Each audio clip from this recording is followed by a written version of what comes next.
வணக்கம் நண்பர்களே.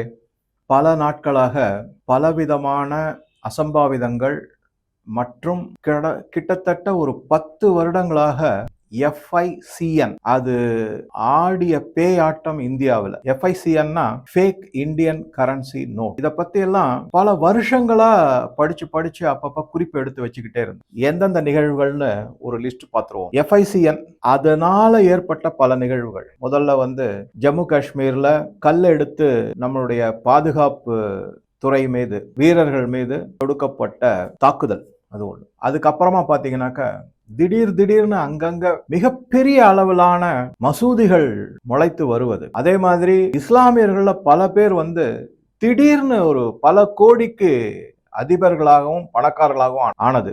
அதை விட இன்னொரு முக்கியமான விஷயம் என்ன அப்படின்னு பாத்தீங்கன்னா, பலவிதமான இந்தியாவின் மேல நடத்தப்பட்ட தாக்குதல். அது பக்கத்து அண்டை நாடான பாகிஸ்தான்ல இருந்து தான் காரணம் எல்லாமே தெரிஞ்சு. சமீபத்திய உதாரணம் பெஹல்காம். அதற்கு அதாவது 2014க்கு முன்னாடி பாத்தீங்கன்னா பல நிகழ்வுகள் நடந்திருக்கு. மும்பையில மட்டுமே கிட்டத்தட்ட 4-5 நிகழ்வுகள் நடந்து வெடிலாம் வெடிச்சிருக்கு. தாஜ் ஹோட்டல 26/11 அது தாக்குதலுக்கு உள்ளானது. இந்த மாதிரி பல விஷயங்கள் நடந்திருக்கு. ஊரி, அதுக்கப்புறம் புல்வாமா, இது போன்ற பல நிகழ்வுகள் நடந்திருக்கு. இது எல்லாத்துக்குமே மூல காரணமா எதை சொல்றாங்கன்னா, இந்த ஃபேக் இந்தியன் கரன்சி நோட் அப்படிங்கிறது தான். இப்ப என்ன ஆயிருக்குன்னா, 2 நாளைக்கு முன்னாடி துரந்தர் அப்படின்னு ஒரு ஹிந்தி படத்தை பார்த்தேன். சாதாரணமா நான் சினிமா பார்க்கக்கூடிய ஆள் கிடையாது, ரொம்ப ரேர். சின்ன வயசுல இருந்தே எனக்கு அந்த பழக்கம் ஏற்படல. சில படங்கள் பார்த்திருக்கேன் ஒரு இதனால, அதுக்காக ஜீரோ அப்படின்னு நான் சொல்ல முடியாது.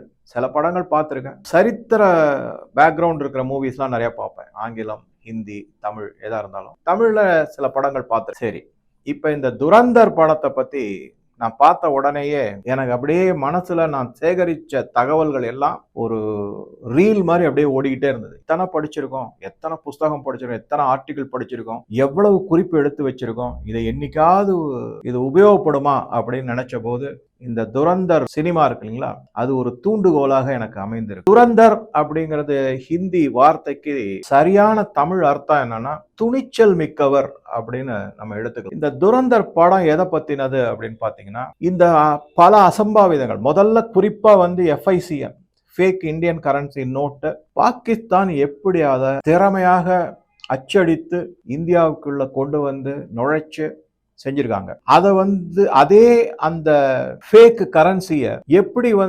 உபயோகித்து பயங்கரவாதிகளை இந்தியாவின் மேல பல தாக்குதல்களை நடத்துறதுக்கு உபயோகப்படுத்தியிருக்காங்க. இந்த கசாப்னு ஒருத்தர் 26/11/2012 நினைக்கிறேன், தாஜ் ஹோட்டல் தாக்குதலுக்கு ஆக்கப்பட்டது. ஒபராய் ஹோட்டல் தாக்குதலுக்கு பல இடங்கள்ல, மும்பையில இருக்கக்கூடிய CST சத்ரபதி சிவாஜி டெர்மினஸ், அங்க ஒரு ஓப்பனாவே குண்டு மழை பொழிந்தார் பொதுமக்கள் மீது, அப்பாவி பொதுமக்கள் மீது. துக்காராம் ஓம்பலே மட்டும் இல்லைன்னா கசாபை பிடிச்சிருக்கவே முடியாது. கசாபை பிடிக்கல அப்படின்னா இது ஹிந்து பயங்கரவாதம்னு காங்கிரஸ்ல அதை அப்படியே ஒரு மாதிரி பிராண்டிங் பண்ணிட்டாங்க முன்னாடியே. கசாபை பிடிச்சதுனால தான் இது எங்க இருந்து ஆரம்பிச்சது, எந்த நாட்டில இருந்து வந்திருக்கு, யாரால முன்னெடுப்பு செய்யப்பட்டது, எதுக்காக காங்கிரஸ் இத ஒரு இந்து பயங்கரவாதம்னு திசை திருப்ப முயல்றாங்க, எல்லா விஷயமும் இந்த FICNல தான், ஃபேக் இந்தியன் கரன்சி நோட் அதன்லதான் அடங்கியிருக்கு. பல விதமான ரகசியங்களை இந்த சினிமா புட்டு வச்சிருக்கு. யாரும்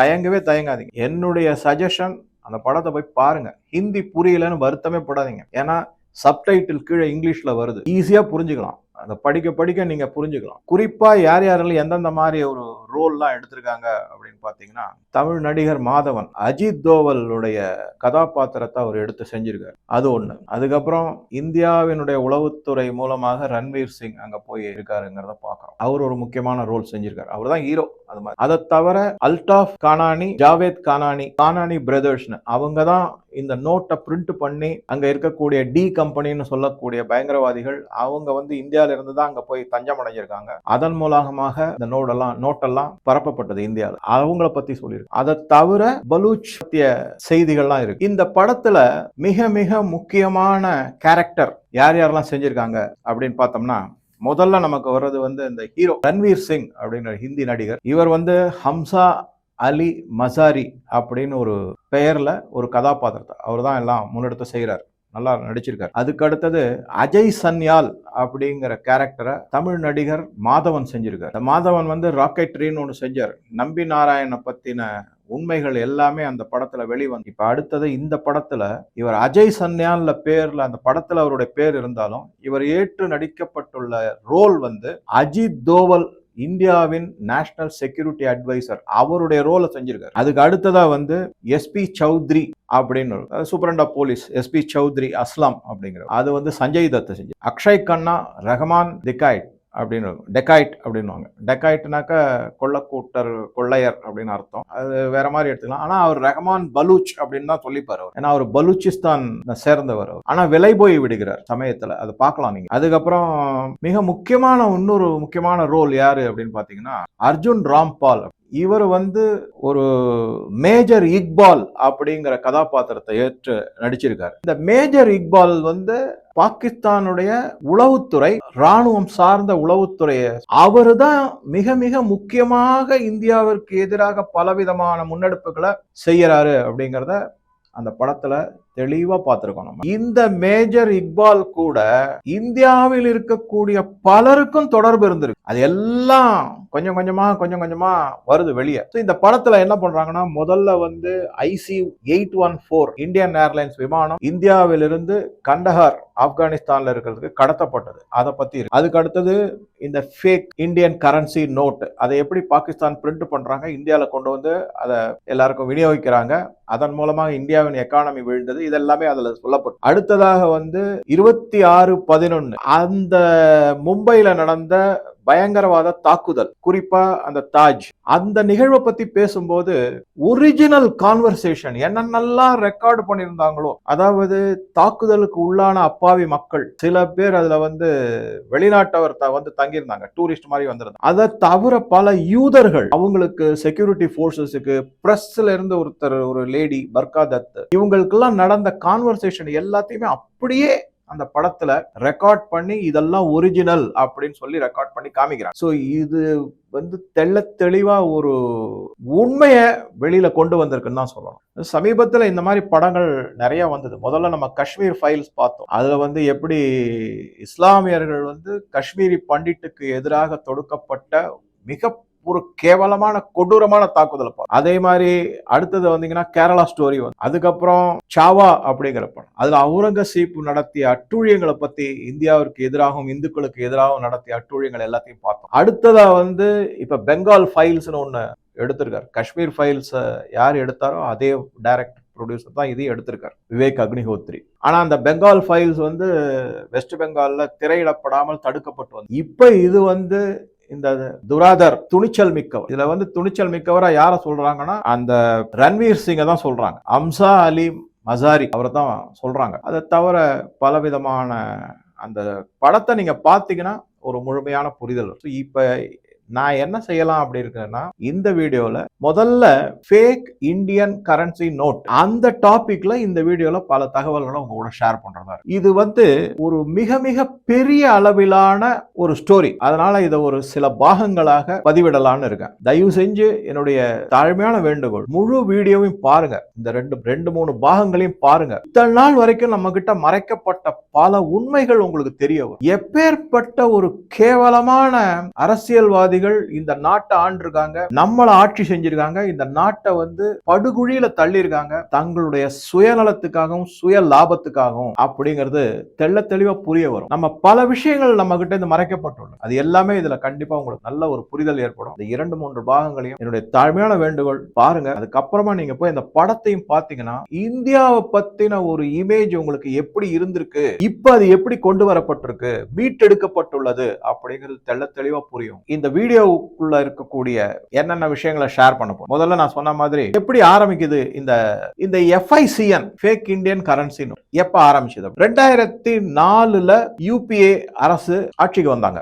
2005 இருந்தே இந்த கள்ள நோட்டுகள் புழக்கத்துக்கு வர ஆரம்பிச்சிருக்கு. இதனுடைய பின்னணி என்ன அப்படின்னு பார்த்தோம்னா, இது 2006ல தான் ரொம்ப அதிகமா சூடு பிடிக்க எப்படி வந்தது ஏது வந்தது, அதாவது இந்த கள்ள நோட்டுக்கும் நல்ல நோட்டுக்கும் வித்தியாசமே கண்டே பிடிக்காத அளவுக்கு இத ஒரு திறமையாக செயல்பட்டு அச்சடித்து விநியோகிக்கப்பட்டுள்ளது, புழக்கத்தில் விடப்பட்டு. எப்படி அப்படின்னு பார்த்தோம்னா 2006 அந்த காலகட்டத்தில் நிதி அமைச்சரா இருந்தவர் திரு ப சிதம்பரம் அவர். அதே மாதிரி அரவிந்த் மயாராம் அப்படின்னு இவர் தான் முக்கியமான ஆளு. ஏன்னா இவர் பேர்ல இப்ப சமீபத்தில் 2023 எஃப்ஐஆர் ஃபைல் பண்ணிருக்காங்க, கேஸ் போட்டிருக்காங்க. அது அப்புறமா பார்க்கலாம், அவரை பத்தி தனியாவே பார்க்கலாம். அரவிந்த் மயாராம் அவர் வந்து ஜாயிண்ட் செக்ரட்டரியா இருந்திருக்கு ஃபைனான்ஸ் மினிஸ்ட்ரி. அதுக்கப்புறம் அசோக் சாவ்லா அப்படிங்கிற அவர் வந்து அடிஷனல் செக்ரட்டரியா இருந்திருக்காரு. இந்த 3 பேர் மிக மிக முக்கியமானவர். என்ன செஞ்சிருக்காங்க அப்படின்னா, இவங்க வந்து ஆர்பிஐ அதை தவிர அதன் கீழ் இயங்கக்கூடிய பணம் அச்சடிக்கும் கம்பெனி அது தனியா இருக்கு, மின்ட்.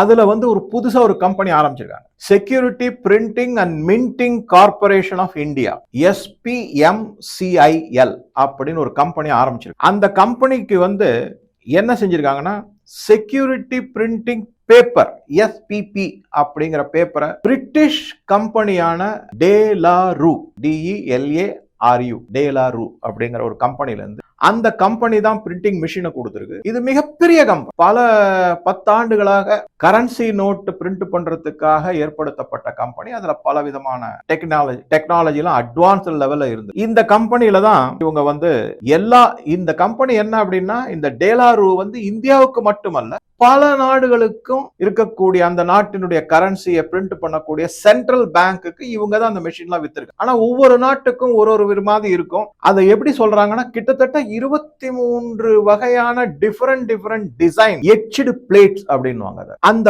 பிளேட் கிடைக்கிறதுங்கிறது ரொம்ப கஷ்டம், அது ரொம்ப டாப் சீக்ரெட், அது மிக மிக கான்பிடென்ஷியல், ரகசியமாக வைக்கப்பட்டது. அது வந்து finance minister, finance secretary, RBI governor, இந்த மாதிரி ஒரு சில கமிட்டி இருக்கு, அவங்களுக்கு மட்டும்தான் அது தெரியும். இந்த கம்பெனில இருந்து இந்தியா பிரிண்டிங் மெஷின் போன்றவெல்லாம் வாங்கியிருக்கு. இதை தவிர இன்னும் ஒரு கம்பெனி இருக்கு, அது வந்து சுவிட்சர்லாந்துல இருக்கு. இந்த சுவிட்சர்லாந்துல வந்து நீங்க வந்து கூகுள் பண்ணி பாத்தீங்கன்னா சுவிட்சர்லாந்துல அந்த கம்பெனி இல்லைன்னு வரும். ஆனா அது ஒரு சிஸ்டர் கம்பெனி மாதிரி சுவிட்சர்லாந்துல இருக்கு. அந்த கம்பெனி பேரு இதே தான், டேலா. 1960 அங்க ஆரம்பிச்சாங்க. ஆனா பிரிட்டன்ல அதுக்கு முன்னாடியில இருந்தே அந்த கம்பெனி இருக்கு. டேலாரூ ஜியோரி அப்படின்ற பேர்ல சுவிட்சர்லாந்துல இருக்கு. இவங்க இங்கு போன்ற வகைகள் அந்த மாதிரி இன்னும் சில இதெல்லாம் இவங்க எடுத்து செய்யறாங்க, வருது, அது விற்கிறாங்க, மற்ற நாடுகளுக்கு கொடுக்கப்படுகிறது. இப்ப என்ன முக்கியமான பாயிண்ட் அப்படின்னு பாத்தீங்கன்னா, இந்த டேலாரூ கம்பெனில இருந்து பேப்பர், நான் சொன்ன மாதிரி அது எல்லாமே ஸ்பெஷல் பேப்பர், அது எல்லாமே பேப்பர், இங்கு 23 வகையான வேறு விதமான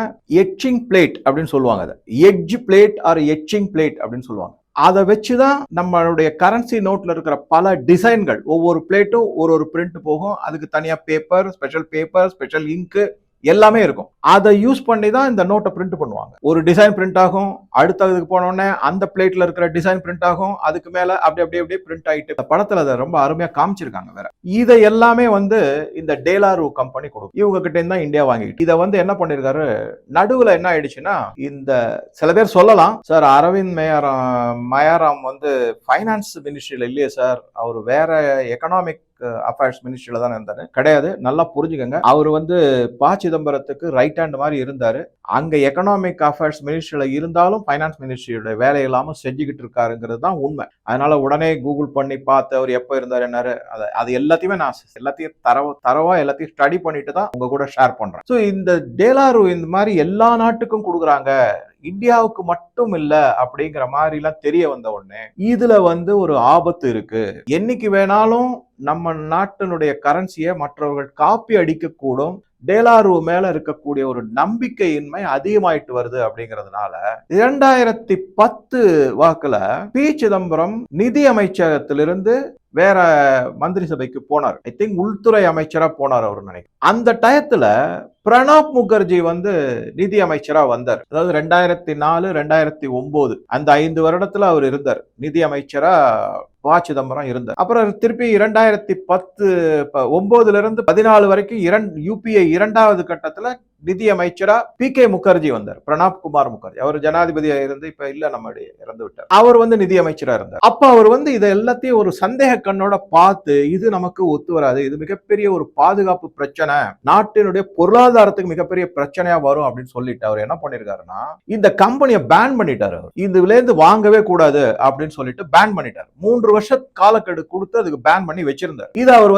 பேன் பண்ண உடனே அந்த கம்பெனில இருந்து அவர் நிதியமைச்சரா இருக்கிற வரைக்கும் எதையும் வாங்காம இருந்தாங்க. வேற இடத்துல வாங்கி நம்மளுடைய தேவைகள் பூர்த்தி செய்யப்படும். கரன்சி நோட்டு பிரிண்டிங் எல்லாம் பூர்த்தி செய்யாங்க. ஆனா 2012 பி சிதம்பரம் மீண்டும் நிதி அமைச்சரா வந்துட்டாரு. அப்ப இந்த மயாராம் பைனான்ஸ் செக்ரட்டரியா வந்தார், அரவிந்த் மயாராம். அப்ப என்ன பண்ணாங்கன்னா, ஏற்கனவே இந்த டேலாரு கம்பெனி மேல ஒரு பேன் பண்ணிருந்தாங்க இல்லையா, இதுல இருந்து வாங்கக்கூடாதுன்னு தடை செஞ்சிருந்தாங்க இல்லையா, அதை மீறி அதை எதையுமே கண்டுக்காம அதே கம்பெனி கிட்டே திருப்பியும் பிரிண்டிங் மிஷின், இங்க் வாங்குறது, பேப்பர் வாங்குறது எல்லாமே செஞ்சாங்க. அப்பனா ஏதோ பின்னாடியில இருந்து யாரோ ஒரு அழுத்தம் கொடுத்திருக்காங்கிறது தெள்ள தெளிவா நமக்கு தெரிய வருது. யாரோட அழுத்தமா இருக்கும்? சூப்பர் பிரைம் மினிஸ்டரா இருந்தவங்களுடைய அழுத்தமா, இல்ல பிரைம் மினிஸ்டரோட அழுத்தமா, இல்ல வெளிநாட்டு சதிகாரர்களுடைய அழுத்தமா, இல்ல மகாராஷ்டிரால இருக்கக்கூடிய பல அரசியல்வாதிகளுடைய அழுத்தமா, இல்ல பயங்கரவாதிகள் இந்த நாட்டுல இவங்களுடைய பல தகவல்களை தன்னுடைய கையில வச்சிருக்கிறதுனால அவங்க கொடுத்த அழுத்தமா?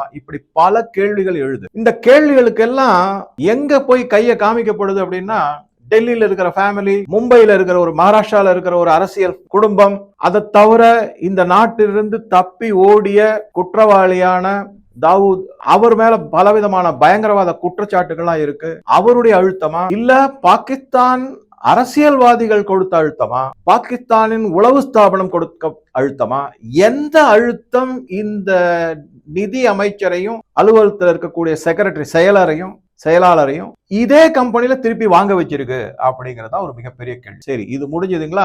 இது இப்படியே போயிட்டே இருக்கு. இந்த டயத்துல என்ன பண்ணிருக்காங்கன்னா, 2014 வந்துருச்சு. அதுக்கு முன்னாடி இந்த மெஷினை வித்துட்டாங்க. அதாவது இந்த மெஷினை எப்ப வித்திருக்காங்க, இது பழசாயிடுச்சு சொல்லிட்டு பிரிண்டிங் மிஷினை 2005லயே இது வித்துட்டாங்க. ஆக்சுவலா அந்த மாதிரி விற்க கூடாது. என்ன பண்ணிருப்பானோ, நார்மலா என்ன ப்ரொசீஜர் கைட்லைன்ஸ் படி என்ன பண்ணிருக்கணும், அந்த மாதிரி ஒரு தரம் ஒரு மிஷின் கண்டம் ஆயிடுச்சு, அது ரிப்பேர் ஆயிடுச்சு, அதனுடைய காலம் முடிஞ்சு போச்சு அப்படின்னா, ஒவ்வொரு அந்த மெஷின், அதை தவிர ஒவ்வொரு முறை பிரிண்டிங் செய்யும் போது அதற்காக வாங்கப்பட்ட ஸ்பெஷல் பேப்பர், அதற்காக வாங்கப்பட்ட ஸ்பெஷல் இங்க், இதை எல்லாத்தையும் அந்த கமிட்டி, நான் சொன்னேங்களா, நிதி அமைச்சர், செயலர், அதுக்கப்புறம் RBI கவர்னர், இவங்க கண் முன்னாடி அந்த கமிட்டிக்கு முன்னாடி எல்லாத்தையும் அப்படியே டெஸ்ட்ராய் பண்ணணும். எரிச்சோ இது பண்ணியோ ஏதோ அது ஒண்ணும் இல்லாம ஆக்கிடணும். அப்புறம் புதுசா டிசைன் எல்லாம் வரணும். இந்த மாதிரி புதுசா டிசைன் வர்றதுக்கு தான் இவங்க புதுசா என்னப்பா எப்படி செய்வாங்கன்னா, டிசைன் மட்டும் இல்ல, புதுசா சீரியல் நம்பர் கொடுப்பாங்க. முன்னெல்லாம் பாத்தீங்கன்னா இந்த நம்பர்னுடைய சைஸ் ஒரே மாதிரி இருக்கும். இப்பெல்லாம் பாத்தீங்கன்னா சின்னதுல இருந்து பெருசா போற மாதிரி சைஸ்லாம் இருக்கும். இது மாதிரி டிசைனை மாத்திக்கிட்டே இருப்பாங்க. அப்பதான் கள்ள நோட்டு அச்சடிப்பதை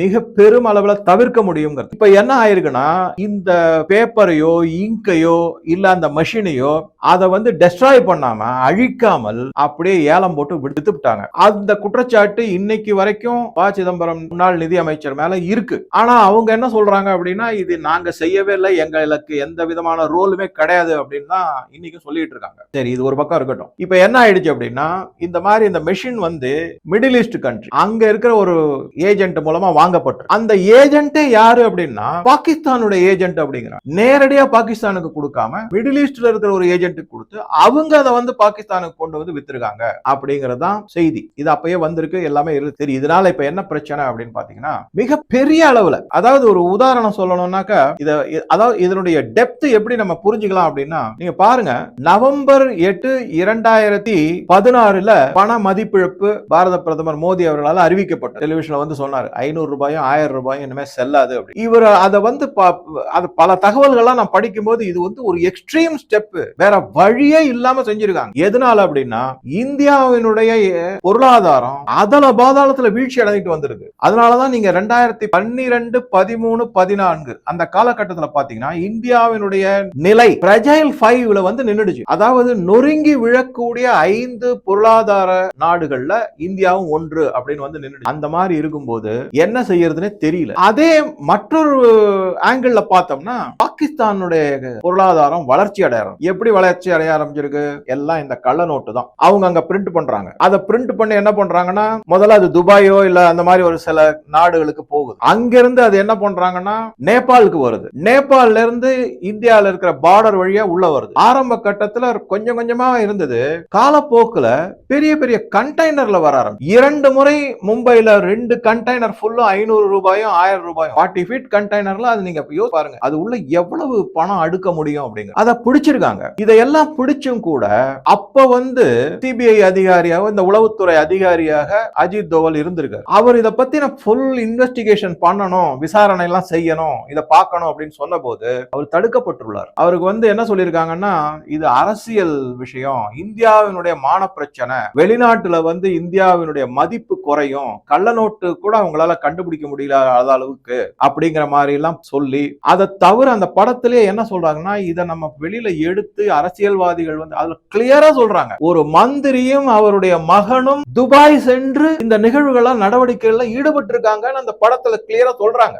ஆனா என்ன ஆகும், பி சிதம்பரம் நிதி அமைச்சரா அந்த காலகட்டத்தில் இருந்தனால அவர் மேல ஒரு குற்றச்சாட்டு வரும் போது அவங்க வந்து ரொம்ப சடுதியில தப்பிச்சுக்கிற அளவுக்கு எல்லா ஏற்பாடையும் பண்ணி வச்சிருக்காங்க. இந்த பணத்தை எல்லாம் எப்படி இவங்க கொண்டு வந்தாங்க என்னங்கிறத வேற வீடியோல நான் ஒரு மாதிரி உங்க கூட டிஸ்கஸ் பண்றேன். சோ ஆக மொத்தத்துல என்ன ஆயிருக்குன்னா, பாகிஸ்தான் கள்ள நோட்டை இந்தியாவில் கொடுத்துட்டு அதுக்கு பதிலா நல்ல நோட்டை இன் டாலர்ல வாங்கியிருக்காங்க. அப்ப அவங்களுடைய பொருளாதாரம் வளர்ச்சி அடையும். இந்த கள்ள நோட்டெல்லாம் இங்க எதுக்காக பயன்படுத்தப்பட்டுன்னா, ஜம்மு காஷ்மீர்ல நடந்த பல அசம்பாவிதங்கள், கல்லெறிதல், பாதுகாப்பு படையினர் தாக்குவது, அதை தவிர பலவிதமான பயங்கரவாதிகளுடைய செயல்கள், அந்த பணத்தை வச்சு டாலர்ல பாகிஸ்தான் சம்பாதிச்சு அந்த டாலரை வச்சு பல ஆயுதங்களை வாங்கியிருக்கு. இந்த ஆயுதங்கள் எல்லாம் சில அந்த சினிமால நான் பார்த்த சில காட்சிகள்லாம் நான் ஏற்கனவே படிச்சது, இப்ப விஷுவலா பார்க்கும்போது அதனுடைய எஃபெக்ட் இன்னும் அதிகமா இருந்தது. எனக்கு ரொம்ப வருத்தப்பட்டேன். நான் நாட்டை கூறு போட்டு வித்துருக்காங்க, கொடுமையான நடவடிக்கையில் ஈடுபட்டு பல விதமான சொபஸ்டிகேட்டட் ஆயுதங்களை வாங்கி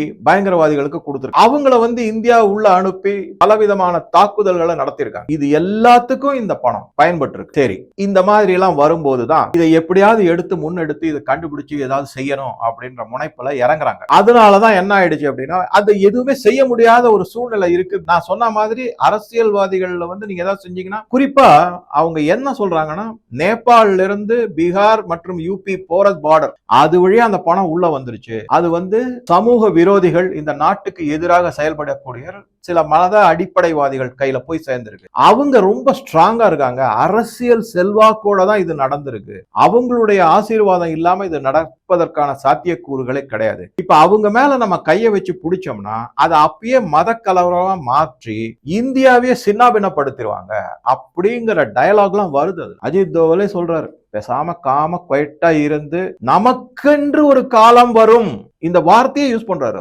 நமக்கான காலம் வரும் வரை நாம வந்து பொறுமையா இருந்து செய்ய வேண்டியதான், வேற வழியே கிடையாது.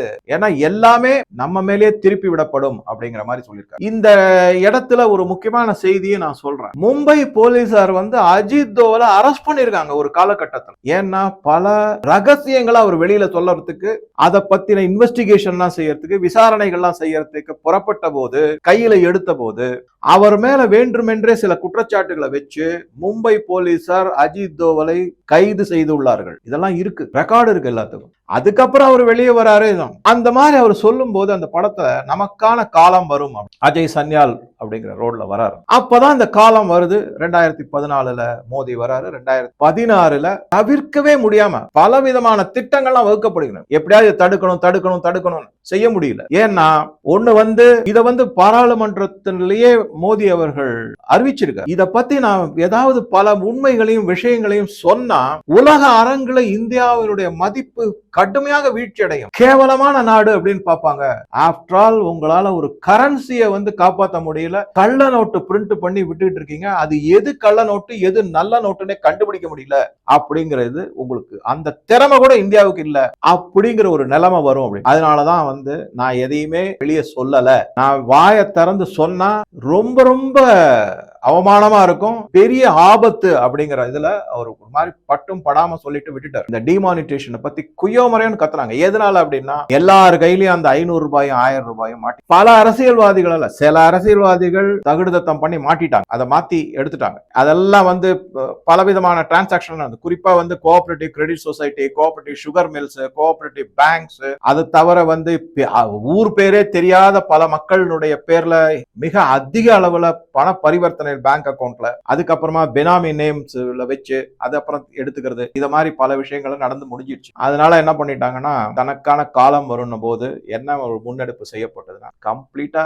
பணம் மதிப்பிழப்பு தான். இங்க வந்து குறிப்பா மிக மிக முக்கியமான ஒரு செய்தி என்ன அப்படின்னு பாத்தீங்கன்னா, கானானி பிரதர்ஸ், அல்டாஃப் கானானி, ஜாவேத் கானானி, 2 பேர், இவங்க தான் இந்த பணத்தை பிரிண்ட் பண்றாங்க. அந்த மெஷினை வந்து அது படத்துல சொல்றாங்க, நமக்கு எல்லா பிளேட்டும் வந்துரும், 23 பிளேட், எல்லா பிளேட்டும் வந்துரும், வந்த உடனே நம்ம பிரிண்ட் அடிக்க வேண்டியதான். பிரிண்ட் அடிக்கிற இதெல்லாம் காமிக்கிறாங்க. அந்த படம் பண்டல் பண்டலா பெரிய பெரிய ஸ்டாக் அப்படின்னுவாங்களா, அது மாதிரி அடுக்கி வச்சிருக்காங்க கண்டெய்னர்ல ரொப்பறதுக்கு. இந்த கானானி பிரதர் நல்லா கவனிங்க, 8/11/2016 பண மதிப்பிழப்பு அறிவிக்கப்பட்டது. 6/12/2016 ஒரு மாசம் 30 நாட்களுக்குள்ள இந்த கானானி பிரதர் தூக்குல மாட்டி இறந்து போய்விட்டார், தற்கொலை செய்து கொண்டார்கள். இன்னை வரைக்கும் அந்த கேஸ் இருக்கு, அது தற்கொலை இல்ல அப்படி. பாகிஸ்தானுடைய உளவுத்துறை இவங்களை முடிச்சிட்டாங்க அப்படிங்கிற பேச்சு அடிபட்டுக்கிட்டு, அவங்க கூட சேர்ந்து இந்த கள்ள நோட்டு பரிமாற்றம், விநியோகம் எல்லாத்திலையும் ஈடுபட்டவங்க பல பேர் இந்த மாதிரி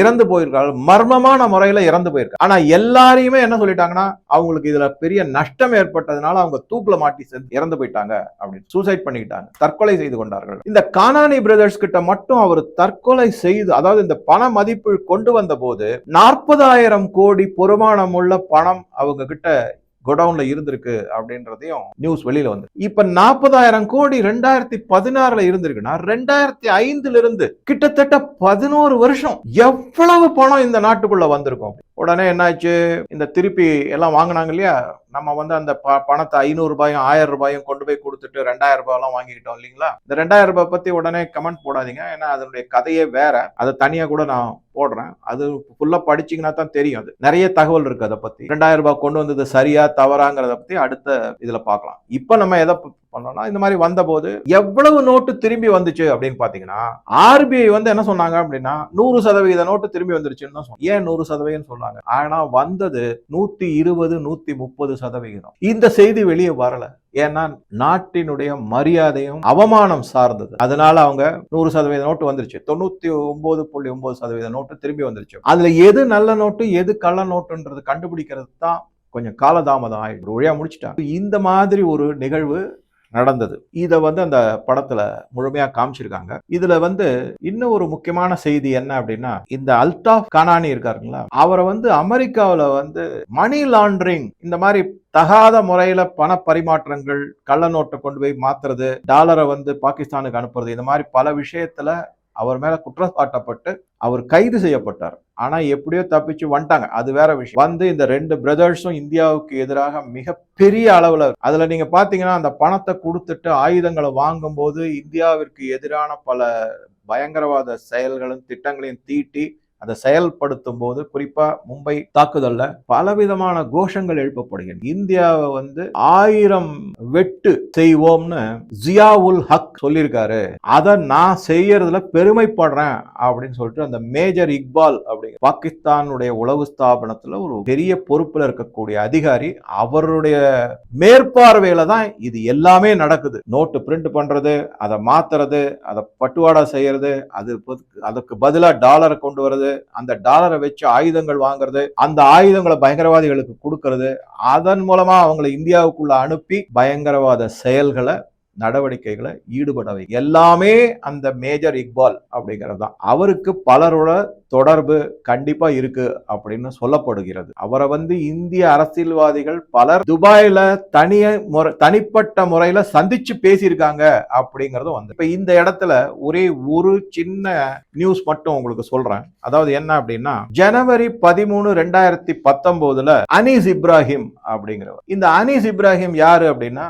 தாவூத் இப்ராஹிம். இவர் வந்து இந்தியாவால தேடப்பட்டு குற்றவாளி என்று அறிவிக்கப்பட்ட ஒரு நபர். இவர் மும்பையில நடந்த பல பயங்கரவாத தாக்குதல்கள் இவருடைய கை வண்ணம் தெளிவா இருக்குன்னு ப்ரூவ் ஆயிருக்கு. அவருடைய சகோதரர் இந்த அனீஸ் இப்ராஹிம், இவர் துபாய் போயிருக்காரு. இவர் துபாய் போன போது அதே நாள், அதே 13ஆம் தேதி ஜனவரி 2019 ராகுல் காந்தியும் துபாய் போய் நம்ம உடனே சொல்லலாம், சார் இது என்ன சார் 2 பேர் போறாங்க வராங்க, பட் இது ஒரு நாள் நடந்த கூட நிகழ்வு இல்ல, ஒரு முறை நடந்த நிகழ்வு அல்ல, பல முறை இந்த மாதிரி நடந்திருக்கு. இப்ப போன ஒரு வீடியோல கூட நான் சொல்லிருக்கேன், சோனியா காந்தி ராகுல் காந்தி துபாய் போயிருக்காங்க. அதே நேரத்தில் அங்க பல இன்டெலிஜென்ட் நாட்டினுடைய இன்டெலிஜென்ட் ஏஜென்சிஸ் வந்திருக்கு, அதிகாரிகள் வந்திருக்கு. பாகிஸ்தான் உளவுத்துறை வந்திருக்கு, சிஐஏ அதிகாரிகள் வந்திருக்காங்க, சைனாவில இருந்து ஒருத்தர் 2 பேர் வந்திருக்காங்க, இங்கிலாந்து கூட வந்திருக்காங்க, துருக்கியில இருந்து வந்திருக்காங்க. இது எப்படி கோஇன்சிடென்ட்? ஒவ்வொரு முறையும் நம்ம கோஇன்சிடென்ஸ் எடுத்துக்க முடியுமா? தற்செயலாக செயலாக நடந்ததுன்னு ஒவ்வொரு முறையும் எப்படி எடுத்து? இதுக்கு அப்புறம் என்ன அப்படின்னா, அந்த மாதிரி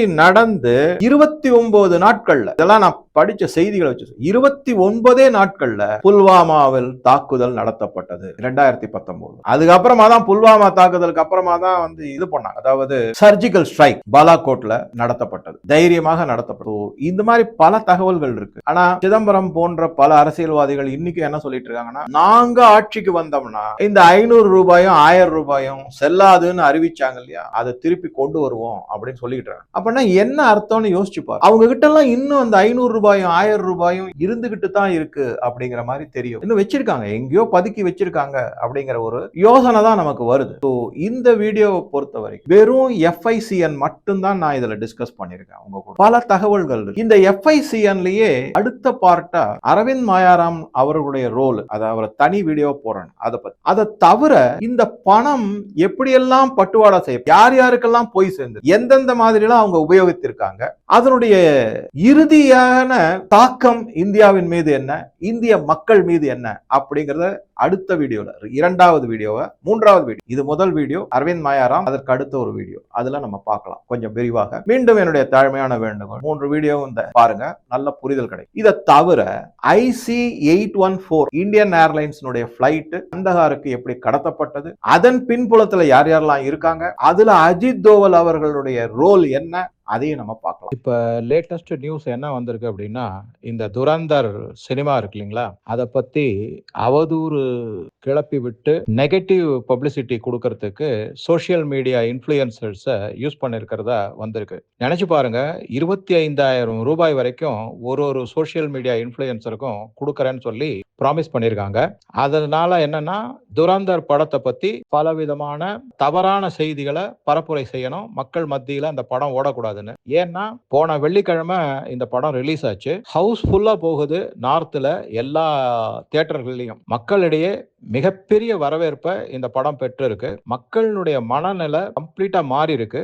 இதுவரை காங்கிரஸ் மேல இருந்த ஒரு சின்ன நம்பிக்கை, துரும்பு போல இருந்த நம்பிக்கை கூட இப்ப வீழ்ச்சி அடைய தொடங்கி இருக்கு. காங்கிரஸை வந்து எல்லாருமே ஒரு நாட்டினுடைய எதிரி கட்சி மாதிரி பார்க்க ஆரம்பிச்சிருக்காங்க. அவங்க இதுவரைக்கும் பாகிஸ்தானை பத்தி நல்ல விதமா சொல்லிக்கிட்டு வந்த எல்லா நேரேட்டிவ்ஸும் இந்த படம் மூலமாக உடைத்து எரியப்பட்டிருக்கு அப்படிங்கறதும் ப்ரூவ் ஆயிருக்கு. பல கருத்துக்களை இந்த வீடியோல ஷேர் பண்ணிருக்கேன். உங்க கருத்துக்களை பதிவிடவும் நன்றி, வணக்கம்.